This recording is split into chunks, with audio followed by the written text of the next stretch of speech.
You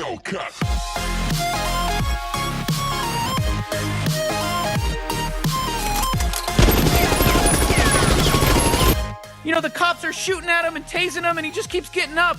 Yeah, why does he keep getting up? Just lay down. Ladies and gentlemen, my name is Esports Money, ZSM, Mac10, whatever you want to call me, and welcome to my guide to jungling Medusa on the dire side in patch 7.06F. And as you can tell from the wonderful memes coming out at the start of the video, I am quite ready for patch 7.07, as I have been for well over a month now.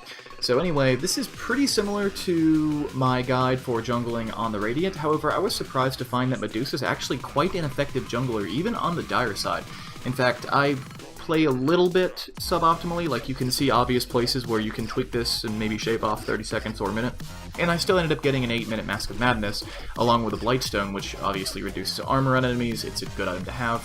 So by 10 minutes, you should expect to have Phase Boots, or close to Phase Boots, Mask of Madness, Iron Talon, Blightstone, and then moving on slightly beyond there, I would get a Ring of Basilius, potentially Ring of Aquila, it's up to you, and then a Windlace is also something that I like to consider because I like to farm a lot.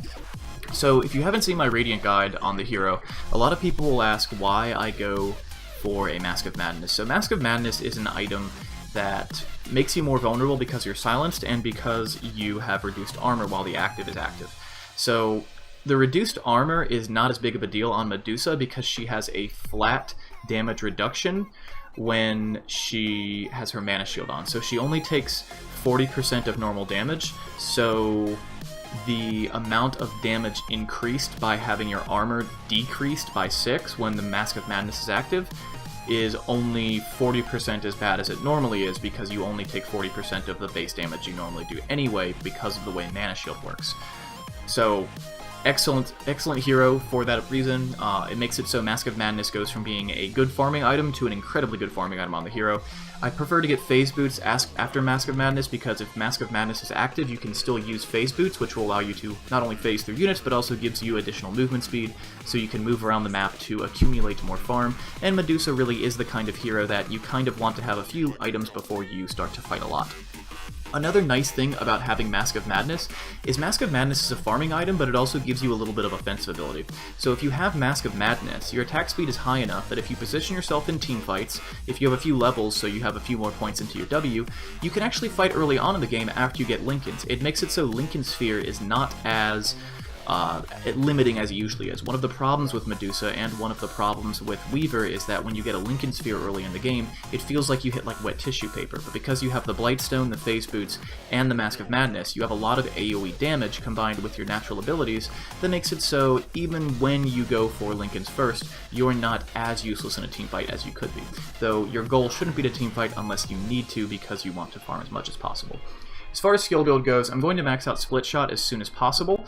I'm going to then get a Value Point and Mana Shield and max out Mystic Stake second. I'm going to get my ultimate whenever I possibly can. And as far as items go, once I get a Scotty, I'm going to feel pretty good, and then I'm going to go for a Butterfly if I think I can get away with that. And then of course there are situational items like Hurricane Pike I'll sometimes get, but I do like to get the Dragon Lance in most situations because it increases your attack range. That big AoE you get from your passive Q is good. And then Assault Cuirass is kind of situational. Moon Shard is almost always good, and then Monkey King Bar situational if you're against enemy heroes with Evasion. As far as talents go, at level 10 I'm pretty much always going to go for the damage. The intelligence is okay, but remember you get mana back if you kill units using your W, so you're not going to be that mana starved, and if you have a Ring of Basilius or Teardrop or Ring of Aquila, any of those, or Raindrop, any of those items in your inventory, then you'll have enough mana regen to always be able to use your Mask of Madness, so you don't need the intelligence as much. At level 15 you can choose between attack speed and evasion.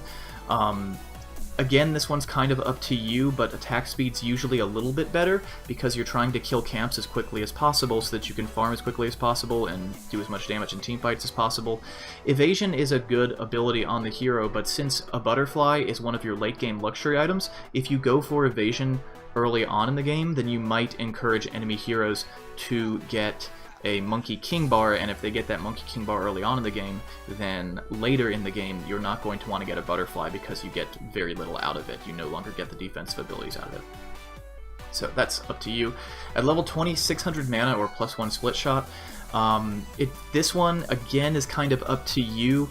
If you've been dying a lot, or if you can't really survive in teamfights, the 600 mana is really, really big, because at level 4 that's 2.5 damage per mana, so you're actually getting around 1500 effective hit points out of that mana, so it's a lot. It's a very, very large amount of tankiness that you can get for 600 mana, so I would probably lean towards the 600 mana in most situations here, especially by the time you're level 20, you have enough mana regen that you're going to be able to passively out mana regen your usage of Mask of Madness. Level 25, you have a choice between Lifesteal and +2 second Stone Gaze.